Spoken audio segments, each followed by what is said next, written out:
Happy New Year! Happy New Year.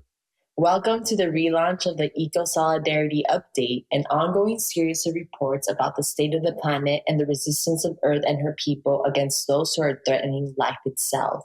There's no power like the power of people and planet. The theme of today's episode is the hottest hits of 2024, a look back at climate change and biodiversity issues in the past year. Besides our initial review, we'll feature two very informative special feature interviews with Gilvânia Ferreira da Silva, based in Maranhão from the MST Landless movement, and with Erick Saenz Lozano, a teacher and eco-defender based in Iquitos, Peru, along the Amazon River. We will also feature a close-up with Priscilla Rodriguez, also known as Nefftys, a U.S.-Mexico border rapper and community organizer from Ambos, Nogales, a border city cut in two between Sonora, Mexico, and Arizona, United States. This is the first of a regular segment on creative artists and the struggle for a better and sustainable world. People went into 2024 looking forward with cautious hope to the 16th Conference of the Parties on Biodiversity, or COP16, that happened from October 21st to November 1st in Cali, Colombia, and to the 29th Conference of the Parties on Climate Change, or COP29, which took place 10 days later in Baku, Azerbaijan, November 11th to the 22nd. Don't be confused by the same initials with different numbers. COP16 was about biodiversity, and COP29 was about climate change in general. This coming year, in November, COP30 will take place in Belém, Brazil, but another COP on biodiversity will have to skip 25 and wait for 2026 before the parties meet again. COP16 started off with a bang, but ended with a whimper. Delegates came to the meeting excited about working out a finance deal to implement measures to reverse the drastic loss of biodiversity across the planet, the worst rates of loss in Latin America. However, rich countries and corporations, rather than agreeing to the necessary levels of funding, balked at any agreements, forced the negotiations to end with little to nothing of major value accomplished. Colombia's environmental minister, Susana Muhammad, suspended COP16 without an agreement on the text she had drafted to create the Biodiversity Fund. That fund would have made it possible to start implementing the Kunming Montreal Global Diversity Framework adopted at COP15. Kunming Montreal established 4 goals towards the restoration and protection of regions and ecosystems vital to biodiversity. Mohammed's proposal was rejected by the European Union, Japan, Canada, Australia, New Zealand, Norway, and Switzerland. As for the United States, it is not even a party to the biodiversity talks. The richest countries do all they can to plunder Latin America of its resources, but little to mitigate the damage. Latin America holds almost 1/3 of the world's available fresh water, the largest untapped oil deposits, and a wide variety of minerals. Since 1970, the world has suffered a 69 decrease globally in wild vertebrate populations. In Latin America, it has been much worse, a staggering 94%. In Colombia, 35% of all bird species have lost 35% of their territory. Colombia continues to lead the world in the assassinations of eco-defenders. Cali itself is at a kind of epicenter for indigenous and rural communities, resisting displacement and loss of land to monoculture. Representatives of private industries more than doubled in attendance at COP16. Leading were the banks, followed by fossil fuel companies and big agriculture and food firms. At the following COP30 climate talks, the convener of the meetings was recorded negotiating contracts with oil companies. The UN climate talks planned for the next year in Brazil have been nicknamed the Money COP and will focus on funding to mitigate the damage of climate change. As with the biodiversity talks, we can once more expect poorer countries to demand responsibility from richer countries who are the main sources of greenhouse gas emissions, but who are reluctant to pay for the damage they have caused and are causing. The dispute will be exacerbated by the presence of a U.S. negotiation team representing the administration of President Donald Trump, who has dismissed climate change as a hoax. The US is already the world's largest oil producer and the second largest producer of greenhouse emissions with only 5% of the world's population. Under the Biden administration, the US produced 30 million barrels of oil a day on average, the highest level in history. President-elect Trump has frequently repeated the phrase, drill, baby, drill, a motto first adopted at the 2008 Republican National Convention. On the international and geopolitical stage, many are looking to China to act as a counterweight to U.S. policies that undermine action to mitigate global warming. China invests far more than any other nation in clean energy development.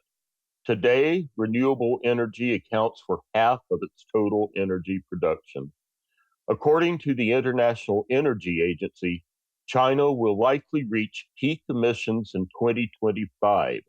The IEC predicts China will be the only country that triples renewable energy capacity by 2030.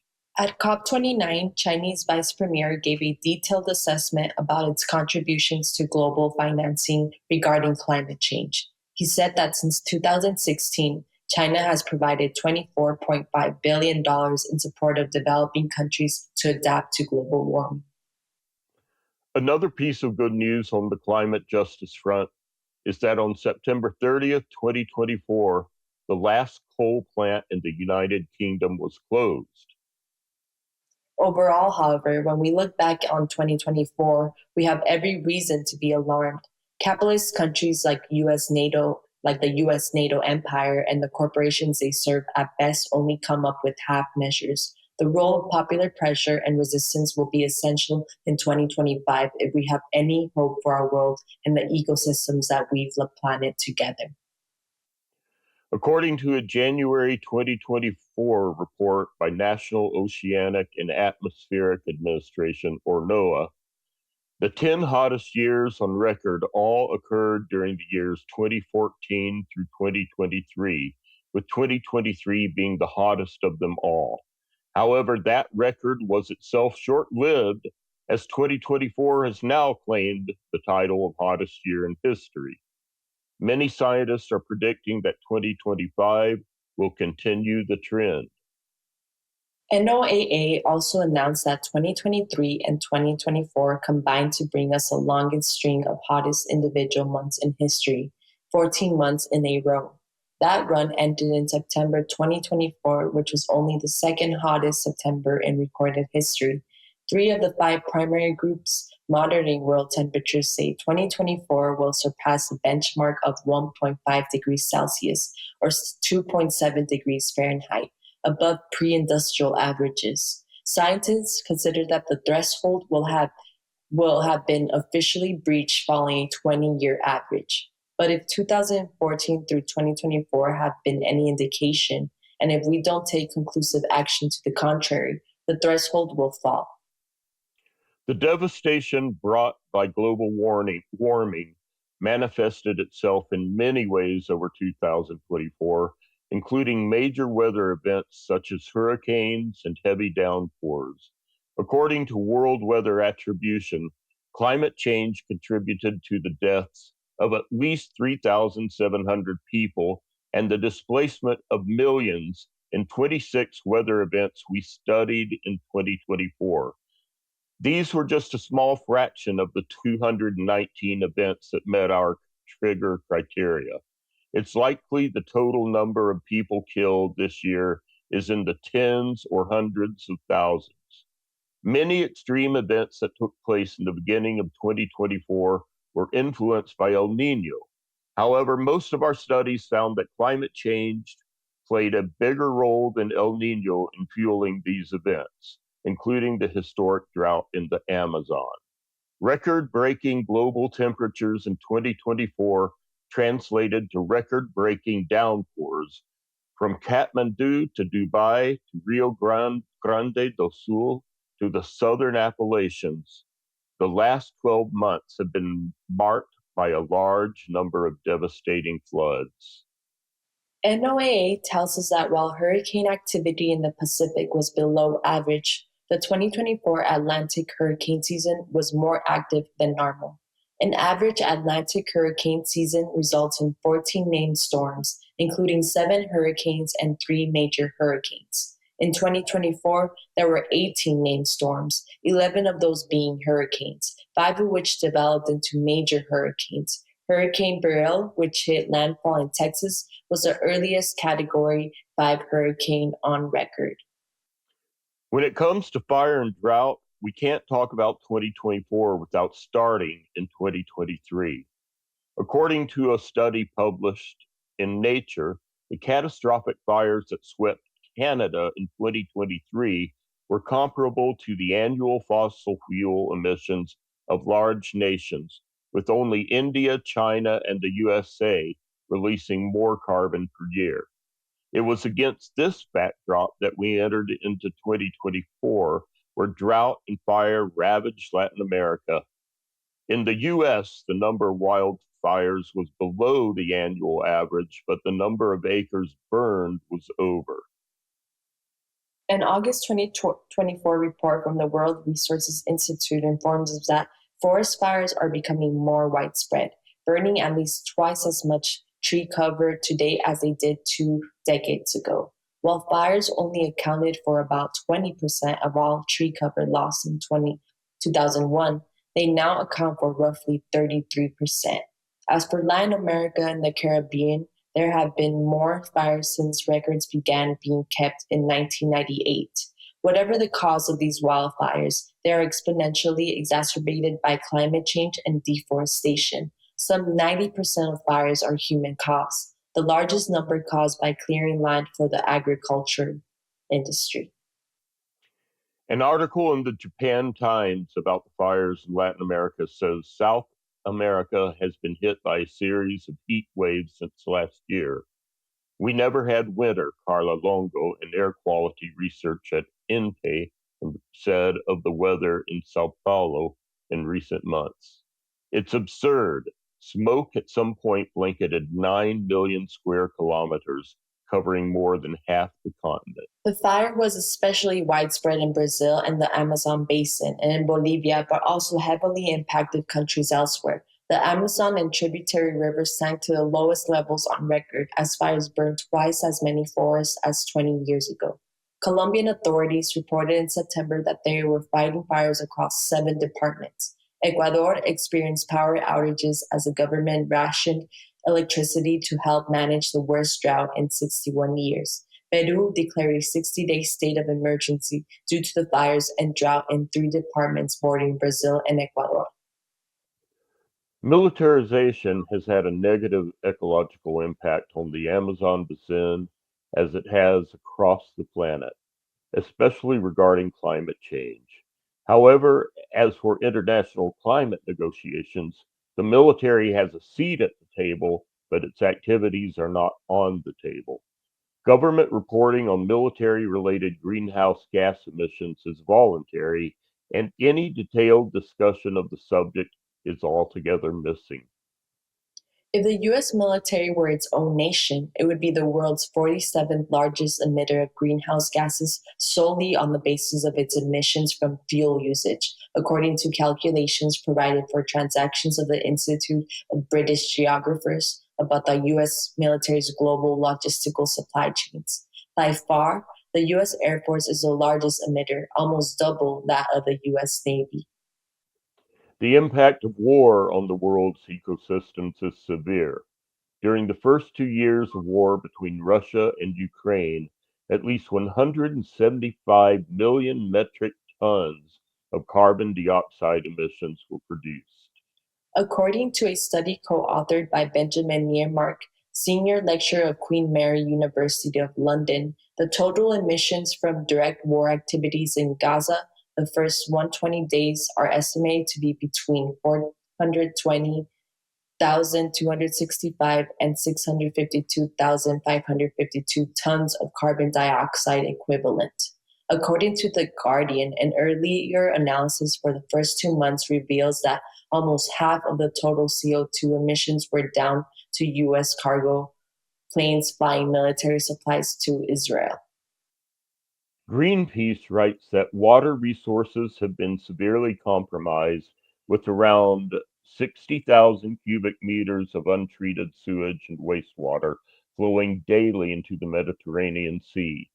Gaza's drinking water system, already insufficient before the war, with 90 to 95% of groundwater undrinkable, is now in a further critical state.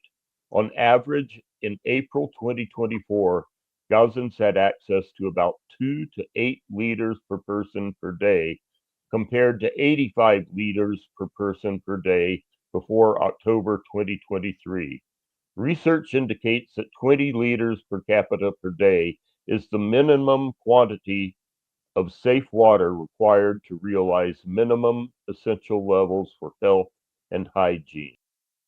The Greenpeace article further states the destruction of farms and agricultural lands, coupled with 17 years of blockade, which has deprived the region of essential farming inputs, has led to severe food insecurity.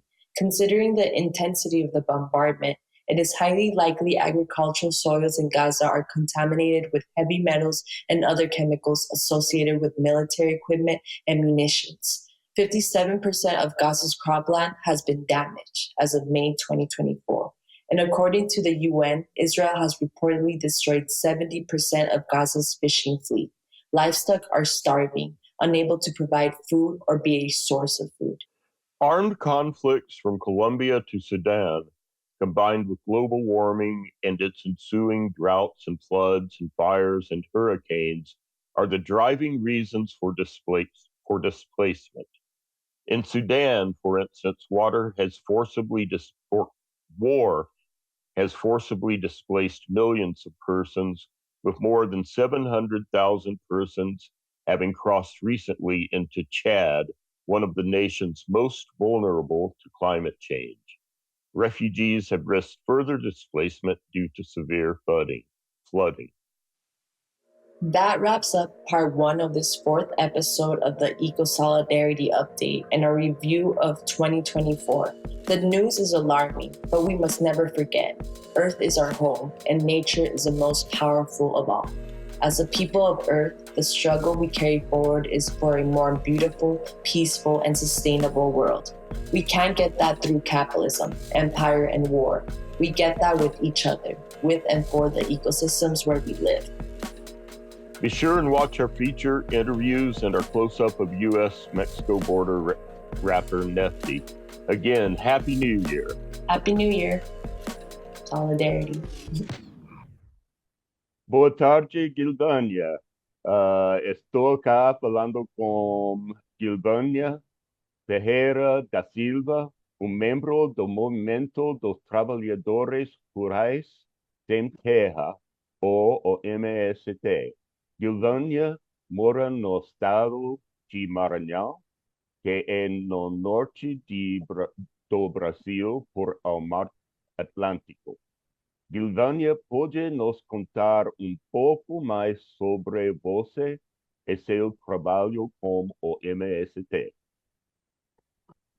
Eu moro no Maranhão, um estado de transição Nordeste-Amazônia. Estou no Movimento Sem Terra desde meus 17 anos. E antes de entrar no MST, de fazer parte dessa honrosa luta, eu participava da Pastoral da Juventude, do meio rural, participava também das comunidades eclesiais de base, e na minha comunidade eu tive a sorte e a alegria de ter 2 padres italianos que pertenciam à teologia da libertação e trazia para a gente toda uma reflexão das lutas populares, das lutas históricas da classe trabalhadora e do direito que os camponeses tinham à terra e têm de continuar trabalhando e vivendo no campo. O MST é um movimento fundamental para a sociedade brasileira. porque ele nasce das lutas sociais, ele nasce da resistência dos camponeses e camponesas. É uma luta que traz como herança a luta dos camponeses, das ligas camponesas no nosso país, das associações de trabalhadores, de lavradores, traz também a luta do povo negro para que possa ter a terra através dos seus quilombos, a luta de Zumbi dos Palmares, de Antônio Conselheiro e de tantos outros lutadores e lutadoras que sonharam e traz para a gente esse sonho de uma terra livre, né? De uma terra onde acerca do latifúndio, acerca dos poderosos que mandam, que governam o nosso país, elas possam ser derrubadas. Muito interessante. Ok, pues, este ano ouvimos muito sobre os incêndios florestais na América do Sul, muitos concentrados na bacia amazônica e em outras partes do Brasil e do continente. Também ouvimos da seca que ha resultado nos níveis de água mais baixos já registrados nas histórias dos rios Solimões, Amazonas e Negro. Pode falar pouco sobre os efeitos para o povo e a natureza? A seca e os incêndios têm causado muito deslocamento de comunidades e animais. Pode falar pouco sobre as causas dos incêndios e a seca e as lutas relevantes do MST e outros movimentos? Sim, a seca na Amazônia, ela é consequência, né, provocada, né, dessas mudanças climáticas pelo desmatamento acelerado, um desmatamento onde provoca a diminuição das chuvas, e nós sabemos que com o desmatamento vem também os incêndios, com toda essa estratégia construída pelo governo anterior de deixar a boiada passar. Então, tudo teria que ser... A floresta não poderia mais ficar em pé. É um pensamento, né, destruidor quando traz essa questão de que tem que avançar o agronegócio nessa região, nessa fronteira com o plantio de soja, com a mineração, com as hidrelétricas. Então, o desmatamento ele tem provocado, consequentemente, a diminuição das chuvas. E a diminuição das chuvas, ela leva, né, também à seca, né, e à tragédia que nós vivenciamos já em 2 anos consecutivos, que é a baixa das águas no Rio Amazonas. E o Rio Amazonas é muito importante para as pessoas dessa população, dessa região, porque as famílias elas têm o rio como um lugar onde elas fazem todo o seu percurso. Então, o rio é a estrada, o rio é onde eles se deslocam. E o rio também é um lugar de sobrevivência, porque eles são pescadores e pescadoras. Então, quando o rio seca, gera vários impactos para essas comunidades ribeirinhas. Primeiro, porque elas não têm o peixe, né? Segundo, porque também a água para beber, a água para o banho, a água para o alimento, né? Para cozinhar os alimentos, e também a água do rio para que eles possam se deslocar até as cidades, para que as crianças possam ir às escolas, para que os trabalhadores possam ir fazer suas compras no mercado. Então, é toda uma situação que é gerada nesse território, né, nessa região, que provoca um desespero mesmo dessas famílias por não ter o rio Amazonas, né, no seu percurso normal, no seu percurso natural, né? E aí a gente percebe que a ação também dos garimpeiros, dos garimpos, não só os ilegais, mas também os garimpos legais, que são autorizados pelos governos para... Isso tem provocado a morte de peixes nos rios, a contaminação da água, os conflitos com essas comunidades ribeirinhas e principalmente com os povos indígenas, porque eles são retirados, né? Os povos indígenas são ameaçados, muitos são assassinados também nessa resistência para que os garimpeiros, né, as empresas garimpeiras as mineradoras não se apropriem de seus territórios. Então, nós vivemos num contexto de grandes conflitos nesta região. É um território cobiçado, é um território de disputa permanente e é um território onde ocorrem muitas violências e são violências que não são divulgadas, inclusive, né? O mundo não fica sabendo, muitas vezes, o que acontece, né, nesse território, o que sofrem as populações que resistem, que permanecem vivendo do extrativismo, vivendo do cuidar da natureza, do cuidar da floresta, do cuidar do rio, porque o rio é um território muito importante, com uma biodiversidade muito grande. E se morre a vida, né, daqueles que povoam o rio, né, que são os peixes e todas as suas todos os seres vivos, né, que estão, né, nesse espaço, nesse território do rio, impacta muitas comunidades que sobrevivem, né, da riqueza que esse rio pode proporcionar a essas famílias, principalmente na alimentação.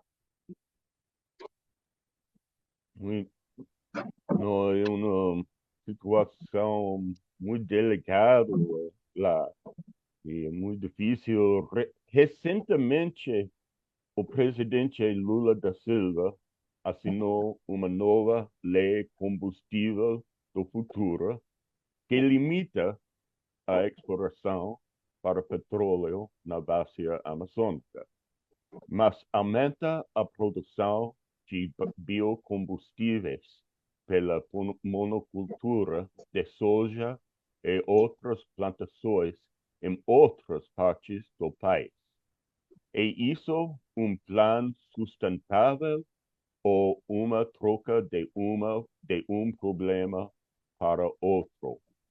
No entanto, que não tudo é perfeito, como as políticas ambientais de Lula se comparam às de seu antecessor, Jair Bolsonaro?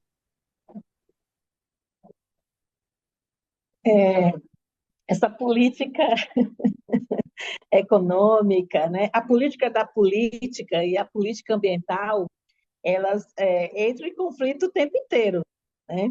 Porque há muitos interesses em jogo.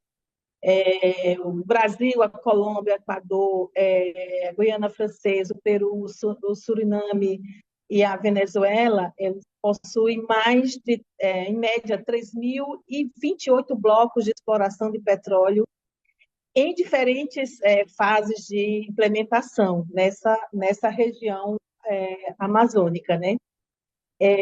Ou seja, 29% destes blocos, né, eles estão dentro da floresta amazônica. E tudo isso é um projeto integrado, né, que move as economias, né, do monopólio do petróleo, e a gente tem muita preocupação em relação a isso, porque só no Brasil são 52 blocos que já estão licitados, ou seja, já tem um andamento, né, de uma documentação para licenciar, para autorizar o funcionamento desses blocos, né, na região amazônica. 307 estão em estudos, estão estudando ainda a possibilidade, e 92 eles estão ainda, já estão disponibilizados para oferta. Então, é algo assim, bem preocupante para todos nós que somos ambientalistas, que defendemos a natureza, que defendemos a Amazônia, que defendemos os povos da Amazônia, toda a sua população ribeirinha, extrativista, quilombola, né, as diversas etnias, né, dos povos indígenas, os camponeses e camponesas que estão nesse território, né, os pescadores, pescadoras que vivem, né, nessa região, cuidando do rio. E nós estamos preocupados, né? Porque são grandes investimentos, né? São recursos que, quando se discute nessa questão do petróleo, né, investimentos internacionais, de corporações internacionais, das empresas que têm interesse de que ocorra, né, toda essa exploração na bacia amazônica, né, do Amazônia e Amazonas, e a gente fica pensando, né, como povo, o que fica o povo dessa região, né? O que as pessoas serão beneficiadas? Quem ganha com isso? Esse desenvolvimento é para quem? É para fortalecer o quê no nosso país? Não estou dizendo que os combustíveis não são importantes, que movem uma parte da economia, mas nós temos que pensarmos, né, nessa perspectiva da população que vive nesses territórios que são afetadas cotidianamente por esses grandes projetos. De um lado, as hidrelétricas, do outro lado, a mineração, do outro lado, a exploração do petróleo, de toda a biodiversidade sendo atacada, cercada por diversos grupos econômicos, e nos perguntamos, né? E a população que vive nesse território, né? Junto a isso, nós também sabemos que há todo um aumento, né, dos incentivos à produção de soja, né, nessa perspectiva dos biocombustíveis. E aí, não é que troca um problema do petróleo pelo biocombustível ou por outra forma de geração de energia, como a solar, né, a eólica, né, ou outras formas, né, por vegetais, né, pela produção de vegetais, a soja, a mamona, né? Mas tem que pensar de uma forma equilibrada. Até a energia solar, a gente tem que pensar dentro de um projeto estratégico, né, que gere menos impacto, como também a, a tecnologia, né, de que através dos ventos possa gerar energia, que é a eólica, né? Pensando, tem a questão das hidrelétricas, mas elas têm gerado muitos impactos, é considerada uma energia, né, renovável, mas os impactos que tem gerado aqui as hidrelétricas têm sido grandes no nosso território, né? Isso tem trazido algumas mudanças, algumas situações climáticas aqui na região, de desastres, né? E isso é bem preocupante para todos nós, como pensar essa questão da produção de energia e pensar os biocombustíveis, né, numa perspectiva que não seja no monocultivo, que não degrade, né, o meio ambiente, que não ocorra desmatamentos, que ela seja pensada como que a gente mantém a floresta em pé, mas como produz outras formas, né, de ter combustíveis, né, no nosso país. E nós aqui estamos vivendo numa região chamada Matopiba, que envolve o estado do Maranhão, o estado do Tocantins, do Piauí e da Bahia, que é um território da produção de soja. Isso está gerando muitos conflitos com os agricultores, né, com os trabalhadores, né, a agricultura familiar, mas também com os assentamentos de reforma agrária, com os povos indígenas, com as comunidades tradicionais. E nós sabemos que tem que encontrar saídas, né? Acho que a energia solar ela é uma saída, uma alternativa importante, até porque o nosso país é muito rico, né? Até o momento, né, a energia nos é concedida pela natureza, mas ela está sendo também pensada na perspectiva do capital,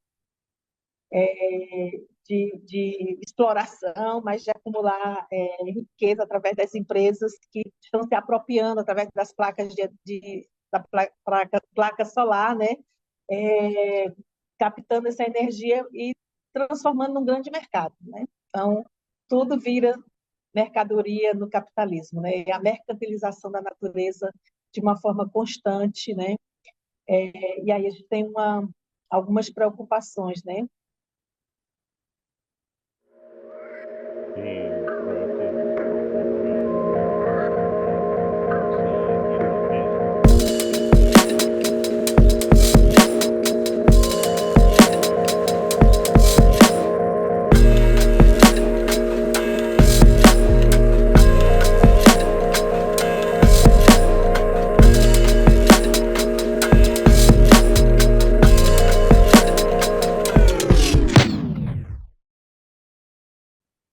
Saludos a todos y todos. Estamos acá con Erick Saenz Lozano, un activista y ambientalista de Iquitos, Perú, por el río Amazonas. Gracias por estar con nosotros hoy en día. ¿Se puede contarnos un poquito más sobre quién es usted y de sus actividades como ambientalista y activista? Sí, muchas gracias y buenas tardes acá desde la ciudad de Iquitos, Perú.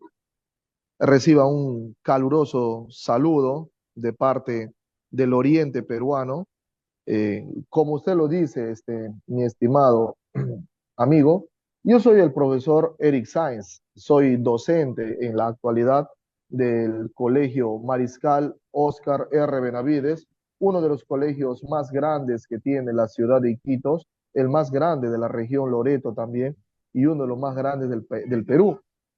Soy profesor de educación secundaria de la especialidad de ciencias sociales y justamente desde mi campo profesional, que es la docencia, trato las temáticas ambientales con mis estudiantes, puesto que el curso que me toca enseñar, que es ciencias sociales, tiene tres componentes dentro de la educación básica regular y uno de los tres componentes es el componente histórico, el componente del ambiente y el componente económico, donde se habla pues de la economía, del medio ambiente y de la historia, básicamente dicho. Y es ahí donde yo me trato de desenvolver en el aspecto profesional, de inculcar a los estudiantes que oscilan entre los 12 y los 17 años de edad, que básicamente son adolescentes que están en edad escolar.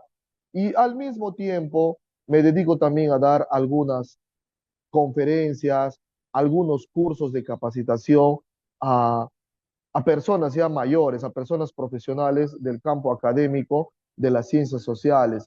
Y eso es básicamente a la cual yo me dedico. También realicé un estudio de posgrado a través de una maestría, que es la maestría Convención en Educación de la Creatividad, hace ya más de 10 años. Y efectivamente, y ahí nos estamos desempeñando en la labor docente. También formamos parte, junto con otros compañeros aquí en Iquitos, de diferentes movimientos ambientalistas que tienen que ver con el cuidado y la preservación del río Amazonas y del agua dulce acá en nuestra ciudad de Iquitos. Y al mismo tiempo formamos parte de una organización política como un referente de cambio en el Perú, que es el Partido de los Trabajadores y Emprendedores, el PTE. Ahí estamos, mi persona y otros compañeros más en la ciudad de Iquitos, uniendo esfuerzos básicamente para el cuidado del medio ambiente, la preservación de nuestra biodiversidad y dentro de todo ello, nuestro río Amazonas, que es nuestra principal fuente de reserva de agua dulce para nuestro país y para el mundo. Eso es lo que puedo manifestar con respecto a mi persona. Gracias, Tania. Muchas gracias. Y también la segunda pregunta es, Iquitos es una ciudad muy pintoresca, encantadora. Yo y James pudimos ir allá este verano, y también pero también es una ciudad con una fuerte presencia militar, no solamente de soldados peruanos, pero de militares de los Estados Unidos y a veces de varios otros países. En los años recientes, Iquitos ha experimentado el ingreso de tropas de los Estados Unidos para actividades diferentes, especialmente para ejercicios internacionales conducido por el Pentágono como Amazon Log 17 y Resolute Sentinel. ¿Se puede hablar un poco sobre el impacto de estas actividades para el ambiente, la economía y la cultura local y regional, y cómo relaciona la presencia de tantos militares estadounidenses al concepto de soberanía para el pueblo peruano? Sí, efectivamente, miren, si nosotros hacemos un recuento histórico de cómo países imperialistas principalmente Estados Unidos en este contexto del siglo XXI ha tratado de mantener su dominio hegemónico en América Latina.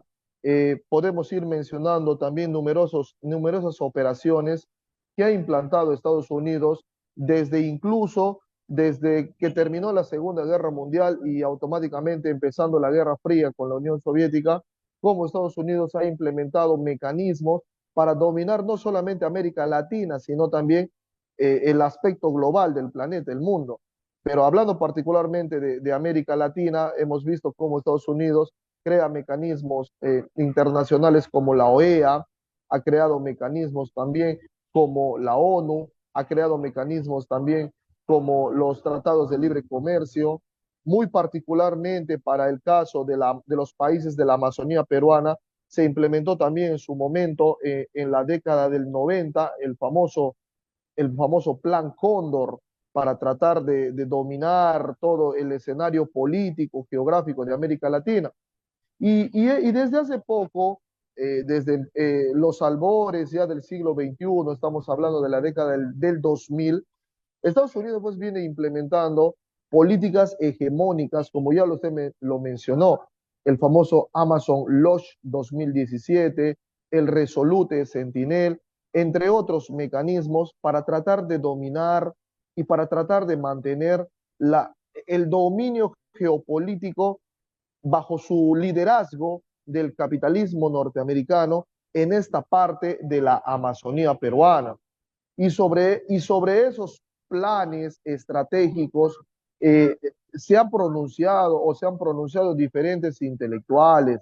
Quisiera mencionar un artículo del analista político Omar Garces, quien había mencionado sobre el famoso Amazon Launch 2017, que esto es un ensayo de invasión de una América unida. Así lo titula el analista político Garcés, Omar Garcés, a este famoso plan denominado desde el Pentágono Amazon Launch 2017, quienes desde el Pentágono de Norteamérica plantean que son operaciones o actividades que tienen que ver para mantener lazos bilaterales entre los países, para combatir la pobreza, para estar unidos ante los desastres naturales, combatir o erradicar el consumo y la producción de drogas.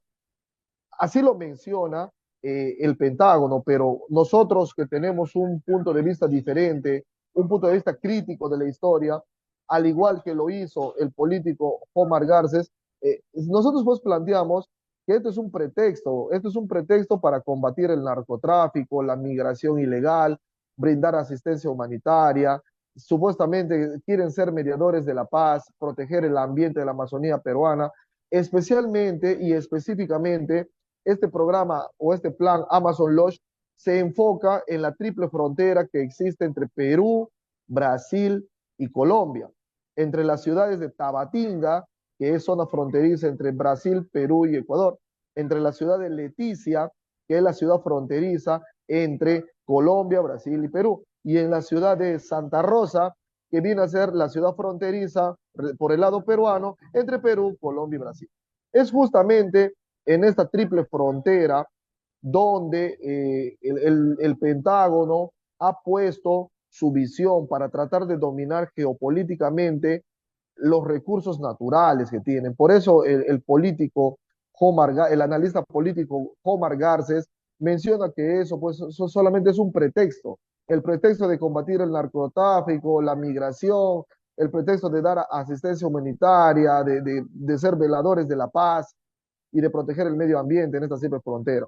Este plan, pues, consta de enviar tropas militares a estos lugares específicos para mantener el dominio imperialista bajo el pretexto de ayudar a la Amazonía, cuando en realidad su objetivo es dominar y controlar los recursos naturales como parte de los preparativos para una intervención directa en los asuntos internos de los gobiernos de Latinoamérica, que no comulgan con los ideales imperialistas, como es el caso pues de Cuba y Venezuela, justamente para evitar que se sigan expandiendo ideas de cambio, ideas progresistas, ideas nacionalistas, comunistas, socialistas y ambientalistas en América Latina.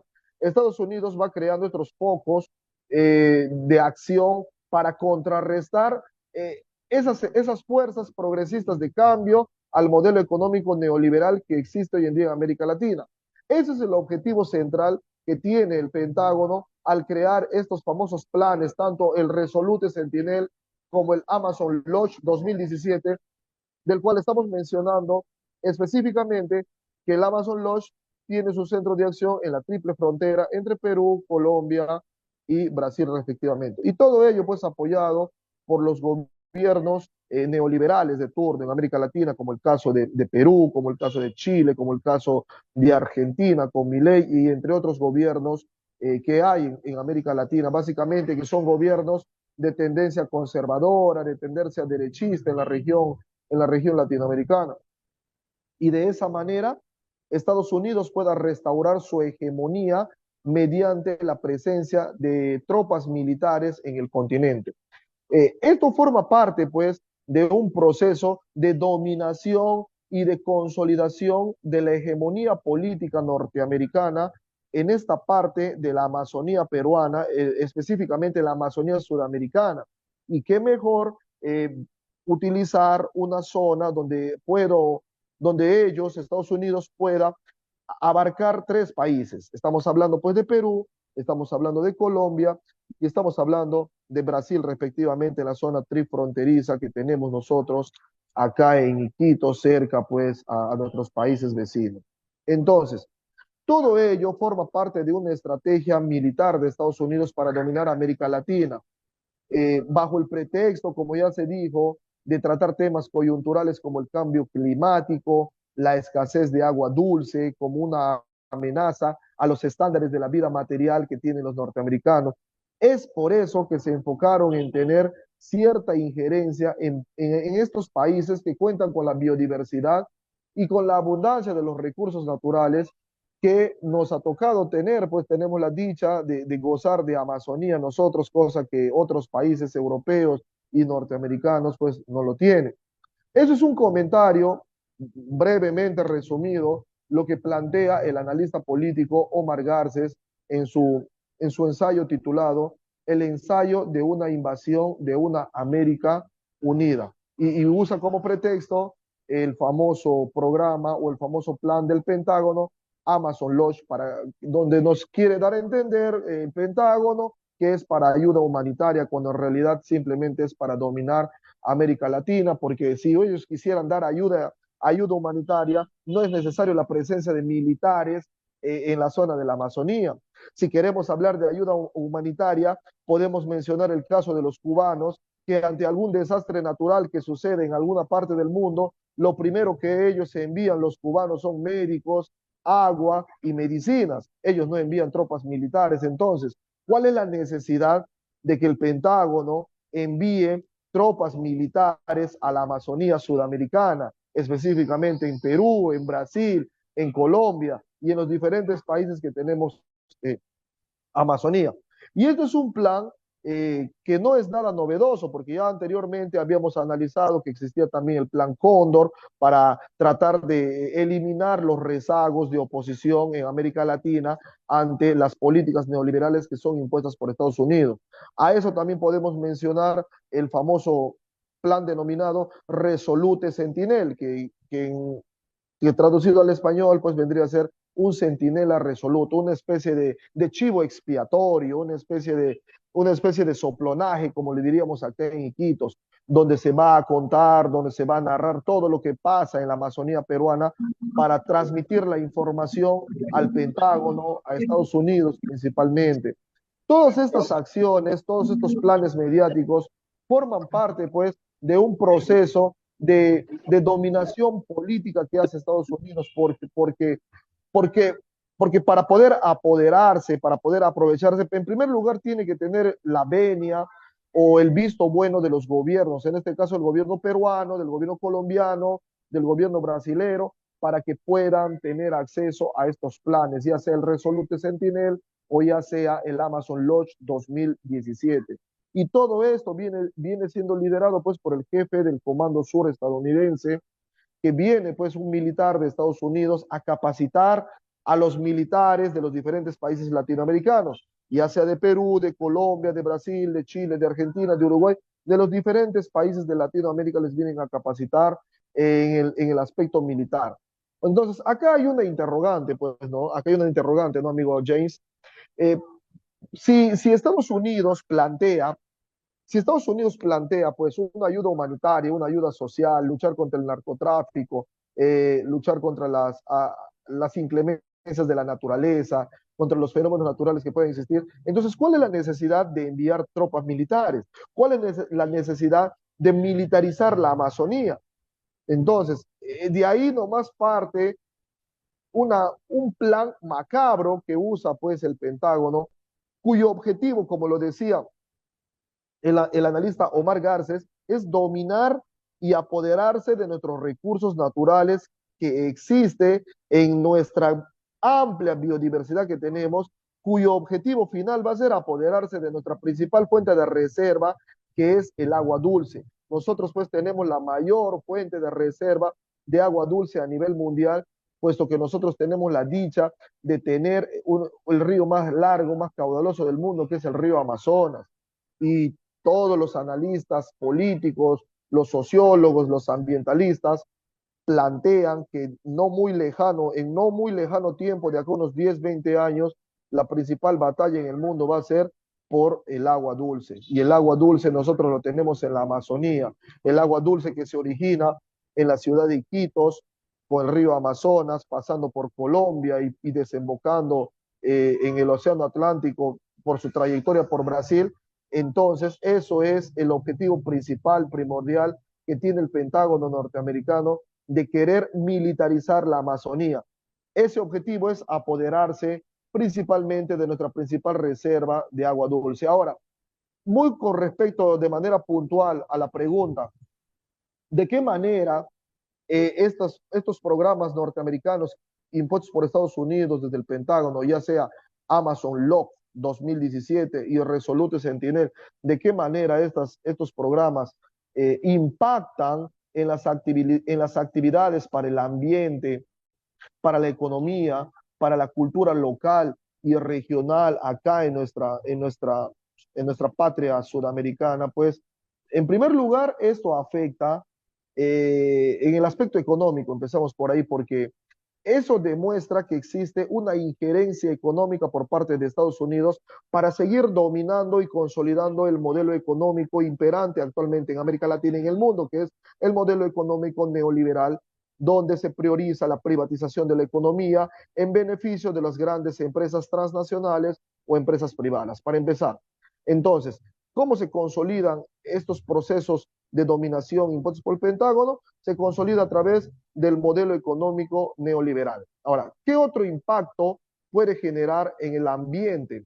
Definitivamente, si nosotros analizamos el modelo económico neoliberal, donde se prioriza el capital, el lucro, por encima de la calidad de vida, donde se prioriza las ganancias de las empresas privadas, entonces muy poco le va a interesar a estas empresas privadas cuidar el medio ambiente. Y el más claro ejemplo de ello es cuando Estados Unidos en su momento no quiso firmar o ratificar o cumplir el famoso protocolo de Kioto sobre el cuidado del medio ambiente, sobre las emisiones del dióxido de carbono a la atmósfera, donde en este protocolo pues se mencionó que los países industrializados no tienen que emitir más del 5% del dióxido de carbono a la atmósfera. Entonces, si nosotros partimos de ahí, nosotros vemos que el abanderado de todo este modelo económico neoliberal, que es Estados Unidos, no cumple los programas ambientalistas. Entonces, si no lo ha cumplido a lo largo de la historia, jamás lo va a cumplir, y en pleno siglo XXI, cuidar y respetar el medio ambiente, porque bajo la lógica del modelo económico neoliberal, ellos priorizan el lucro antes de la vida de las especies, del ser humano, del medio ambiente. Y de esa manera estaría pues afectando también a las actividades ambientales acá en la Amazonía peruana. Ahora, eso a su vez conlleva también a otros daños colaterales o a otros daños en paralelo, como es afectar a la cultura local y a la cultura regional. Principalmente acá en la Amazonía peruana nosotros pues tenemos una diversidad cultural que se manifiesta a través de las diferentes lenguas indígenas originarias que tenemos en la Amazonía peruana. De esa manera, cuando existe la dominación extranjera, la invasión colonial por parte, ya sea de las tropas militares o ya sea de las grandes empresas, siempre terminan imponiendo la cultura foránea, la cultura extranjera, en detrimento de la cultura local. Entonces, cuando nosotros hablamos de un choque cultural, no es un choque cultural que se da en relación armoniosa, sino es un choque cultural que se da en relación de imposición, donde la cultura extranjera, en este caso la cultura europeizante, la cultura occidental o la cultura norteamericana, se termina imponiendo y muchas veces termina matando la cultura local de las diferentes comunidades que existen en la Amazonía peruana. Entonces, de esa manera, impactan estas actividades, ya sea Amazon Lodge y Resolute Sentinel, cuyo objetivo es militarizar la Amazonía. De esa manera, impactan en el ambiente, en la economía y en la cultura local y regional de manera negativa para nuestros pueblos originarios de la Amazonía peruana y también para las personas que vivimos en la ciudad, los famosos mestizos, los citadinos. Existe un choque cultural profundo. Ahora, ¿cómo se relaciona la presencia de tantos militares norteamericanos al concepto de soberanía para el pueblo peruano? En definitiva, amigo James, la soberanía se ve vulnerada, porque en primer lugar a nosotros, los pobladores de la Amazonía, no nos han consultado si queremos el ingreso o la penetración de tropas militares acá al llano amazónico, a la vasta Amazonía, a nuestra biodiversidad. En ningún momento nos han consultado. Son solamente relaciones bilaterales que existen entre gobiernos, entre el canciller del Perú y el canciller de Norteamérica, para que puedan venir estas tropas militares. Ahí pues se ve vulnerado el concepto de soberanía, porque no nos permiten tomar nuestra propia decisión con respecto a que si nosotros queremos ser capacitados en primer lugar con estrategias militares por parte del Pentágono. Y en segundo lugar, si quisiéramos nosotros ser capacitados con estrategias militares, ¿cuál sería el motivo de ser capacitados si nosotros vivimos del bosque, de la Amazonía, de la biodiversidad, respetamos y cuidamos la flora y la fauna? Cuando decimos respetamos y cuidamos la flora y la fauna y su biodiversidad, me refiero al hombre amazónico que vive en contacto con la naturaleza. Entonces, ¿qué necesidad hay de aplicar estrategias militares ahí en la frondosidad de la selva, del bosque virgen? No existe ninguna. Entonces, ahí se está vulnerando el tema de soberanía nacional, porque hay una injerencia militar por parte del Pentágono para tratar de dominar esta parte de la Amazonía peruana, que no es nada nuevo, como le he dicho antes, amigos. Esto ya forma parte de una estrategia que de hace muchos años Estados Unidos viene implementando para dominar, en primer lugar, América Latina y posteriormente, como se está viendo en la actualidad, dominar también la Amazonía sudamericana, porque contiene la principal fuente de reserva, que es el agua dulce. Eso es lo que le puedo mencionar respecto a la pregunta que se había manifestado. Muchas gracias. Continuando con otra pregunta con respecto a presencias militares y para la defensa de la región, hay una propuesta para una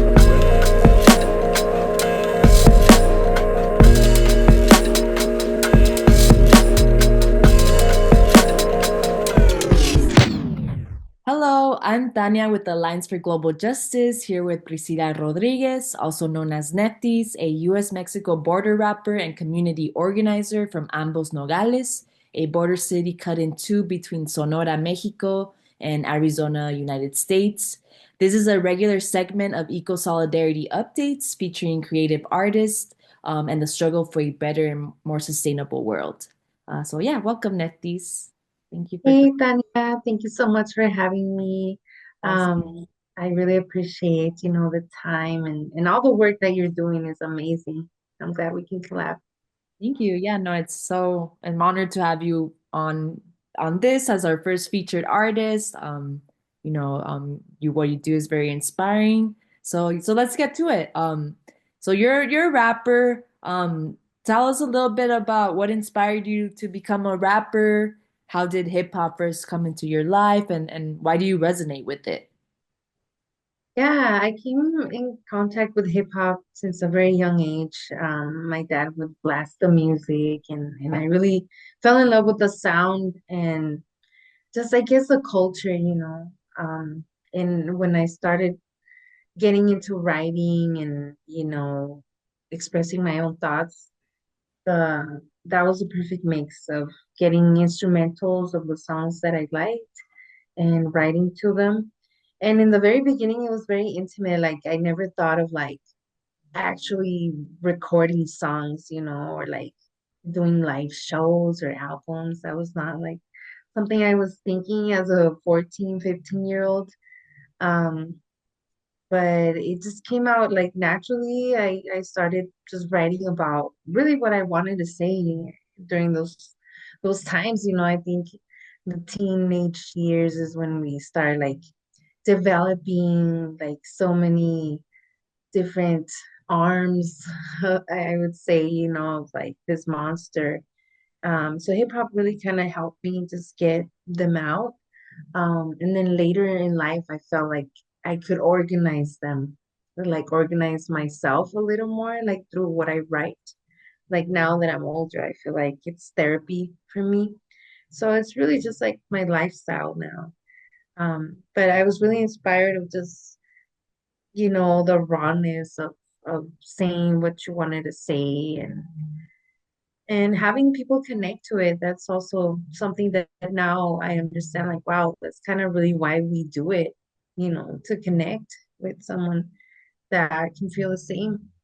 So yeah, hip hop has been there for me for more than half of my life.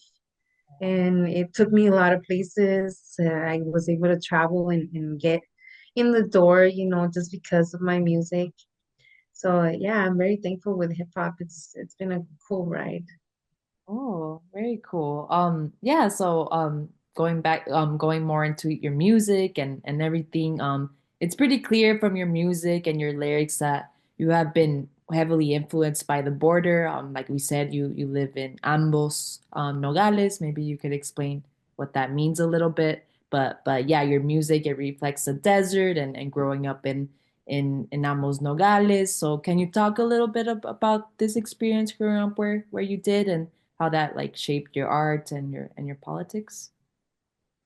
Yeah, I think that just living in this area and having to go through like crossing the border at a daily basis, it makes you see the contrast of like different countries, seeing different classes and people just living in different places.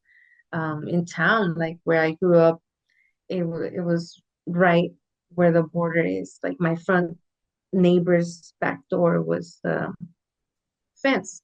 So that kind of, always made me aware that there's like something going on that shouldn't be happening.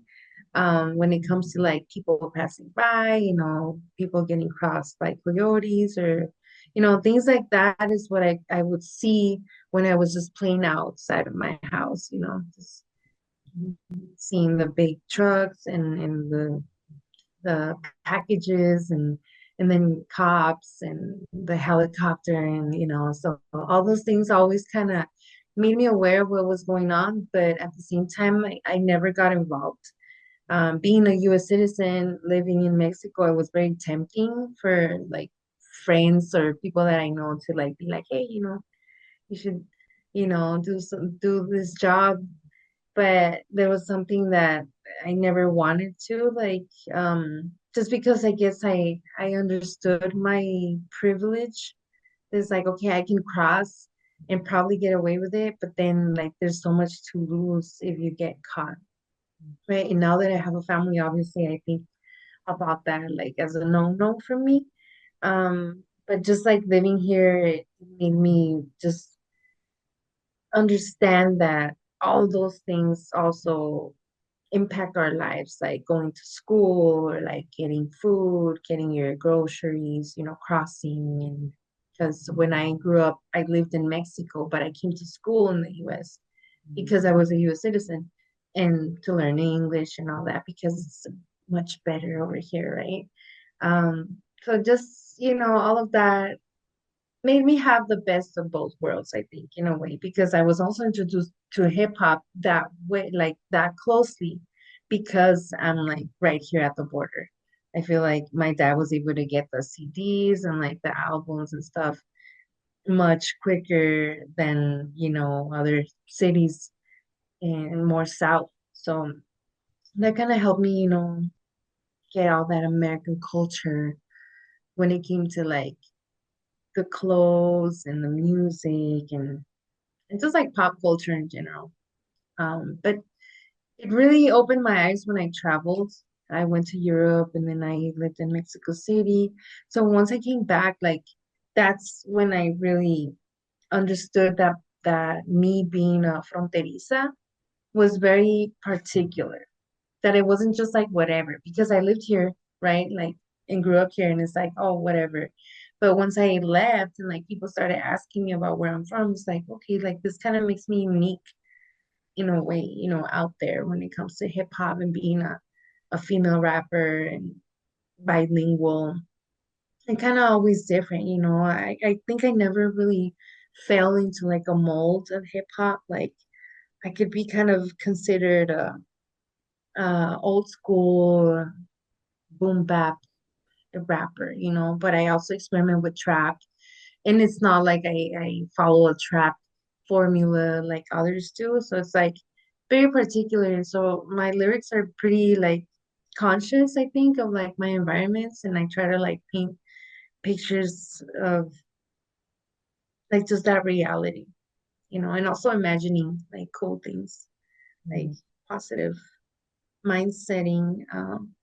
But being realistic, like knowing that certain things are happening that shouldn't be and somehow try to see how I can not support all those things as much because we're kind of cornered, right? In many ways of like where our money goes to and everything. Um, but I think it goes back to like that keep it real. It's like, damn, do I really want to like keep funding the genocide, you know? So yeah, those kinds of things make me really think and it really makes me feel hip hop, you know? Like I'm really keeping it real with myself. Like I know that's happening. I'm not just going with the game. So that's why I want to like spread that message, be aware and like look more than what meets the eye beyond the veil and things like that.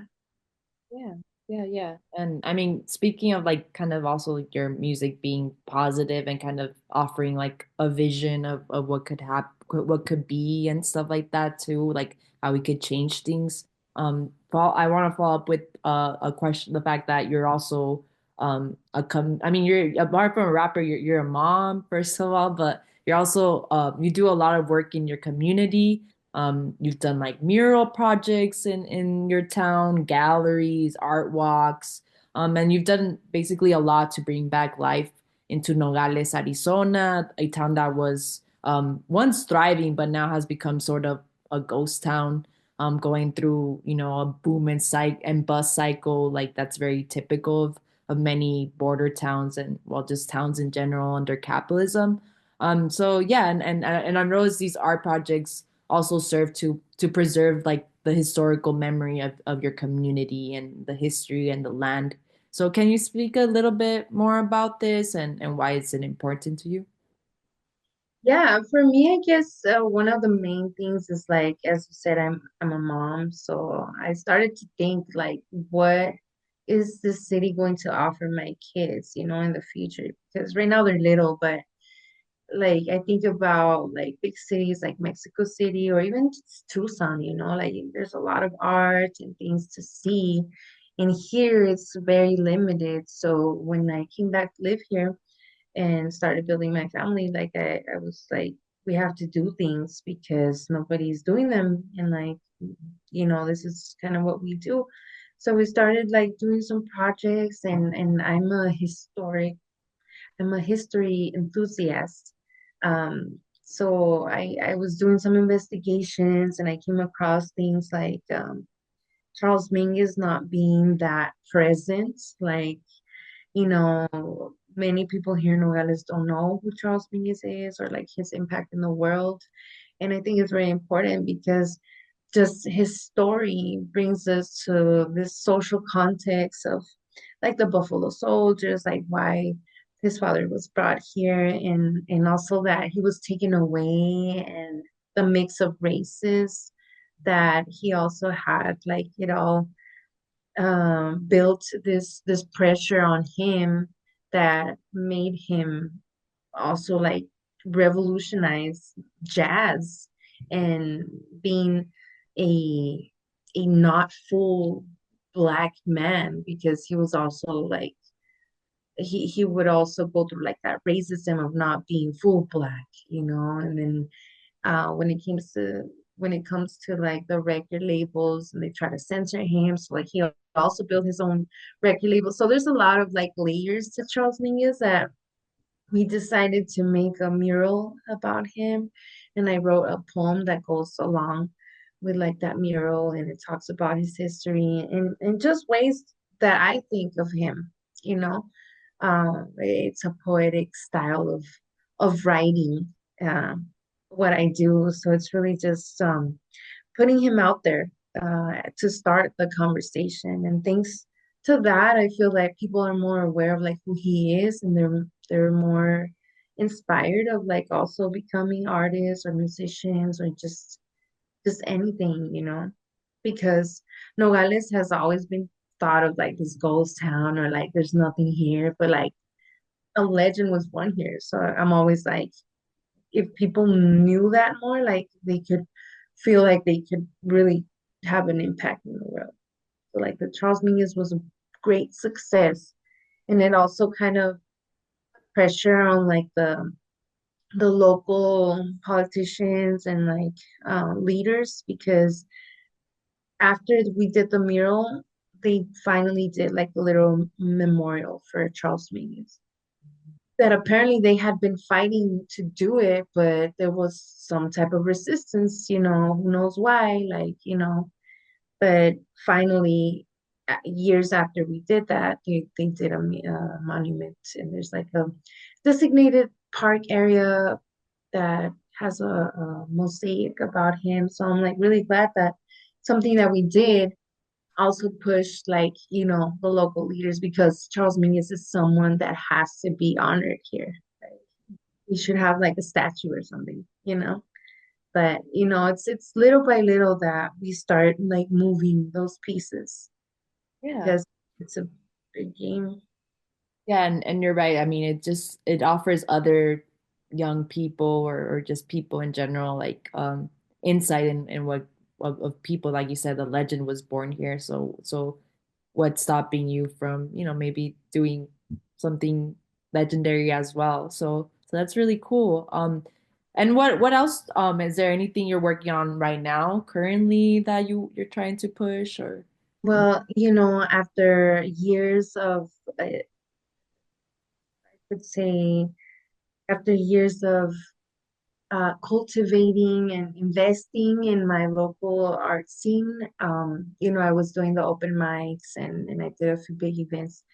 I kind of, after I had my child, I wanted to like step back a little bit. And I also realized that I needed to kind of focus on my own music, because I spent so much time like helping others and, spending energy that way. Now I'm like focusing on my music. I'm bringing out more songs, and I'm having like, more inspiration with all of this of the borderlands and like the environmental issues that are happening, like with the mines. I'm getting inspired by that as well. So new music is coming out soon for sure. That's probably my main goal right now. Just doing a few collabs here and there with different artists, different kinds like you. Oh yeah, no, yeah. We're working on things too. So cool. So as an artist, what advice would you give to other artists who want to use their art most as a form of activism? Because you really do use. I mean, I've seen you at protests. I've seen you at like demonstrations, performing and stuff like that. So yeah, what advice would you give to our other artists? Sophie, give us a bit. Estamos grabando. Estamos grabando. No te hables. No pasa. Ahí pa. No dormiste. Sobres. Acaba de comer. Sorry. Yeah, so advice I would give, I keep it real again. Uh, always keep yourself informed. That's very important for me. Like, for example, right now that I tell you that I'm getting inspired by things that are happening regarding water in our area, and like I need to know what I'm talking about, like I can't just talk about what I think it is. So those kinds of topics, like it's like you have to investigate like the history, like all those projects that I did with Nogaleria, and they have an investigation behind it. So, always knowing your facts is probably the main thing, and just feeling free when it comes to creating, trying to find that balance between, work and all aspects of life. But try to find that it really gives you peace. I feel like when there's those times that we try to force things, it's like, okay, wait a moment, like maybe get a book or something, like get inspiration in other places so that it comes naturally to you and it's not like you're copying something or just going with trends, because in the end that doesn't really last. So if you want like your work to really have an impact, it really has to have heart, so that others connect with it. Because I feel that people can pick up right away when something is not real. So Yeah. that's really important for me. At least that's what I feel when I listen to artists as well. And like buy or consume their art. Like it becomes something sacred really, because it's our energy that you're giving off to like all that time that you're listening to certain music or watching, whatever you're consuming your content. So it really has to be congruent, like what you're consuming and what you're putting out. Yeah. So, unrelated. Mm-hmm. Yeah. Cool. Okay, so just a final question. What do you envision for the future of Nogales, of your community and the land, and what role do you think art and culture can play into that? Well, I really envision like the young people right now taking it a little further, because I feel like with the events that I did, like the open mics, that kind of opened the door for a lot of young artists to really get out there. So I stopped doing those open mics, and these kids are still playing, they're getting together, they're doing shows, they're putting songs out. Like a lot of these young artists that came super shy to these open mics have music on Spotify now. So it's like, wow, like this has happened in like a lapse of 2 years, so like 1 to 2 years.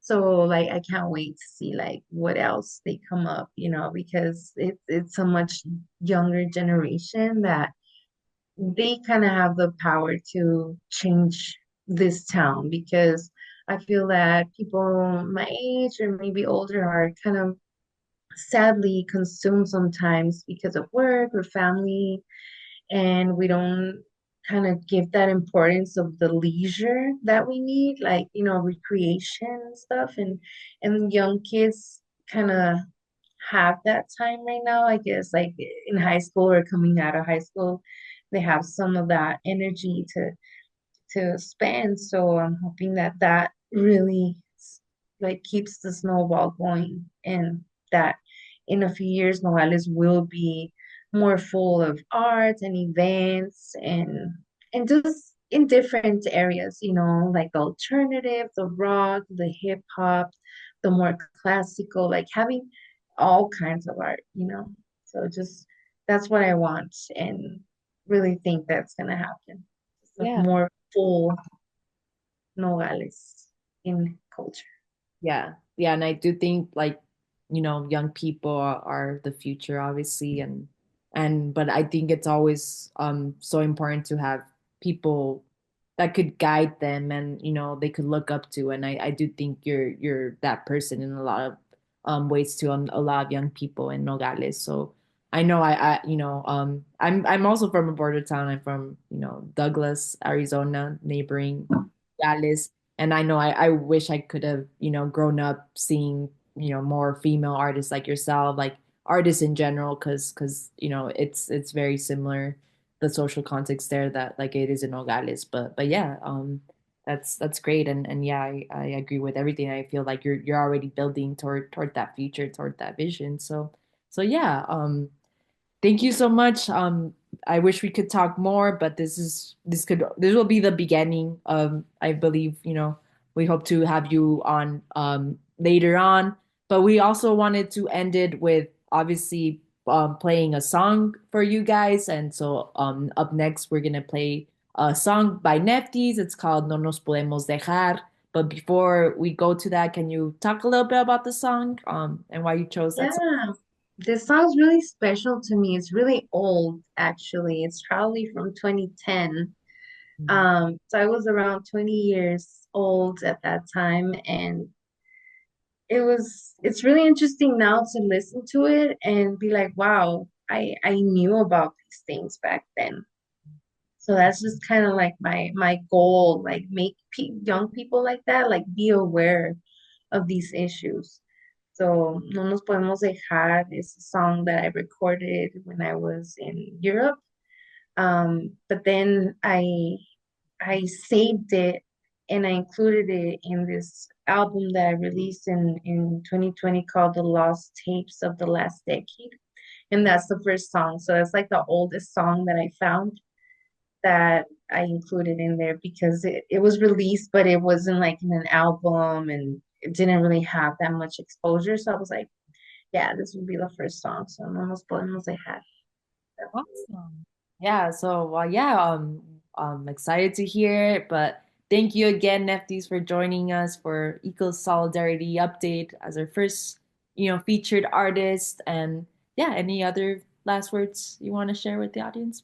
Thank you so much. Y pues la lucha sigue. Stay up. La lucha sigue. Thank you so much, Nefftys. Thank you. La socamat.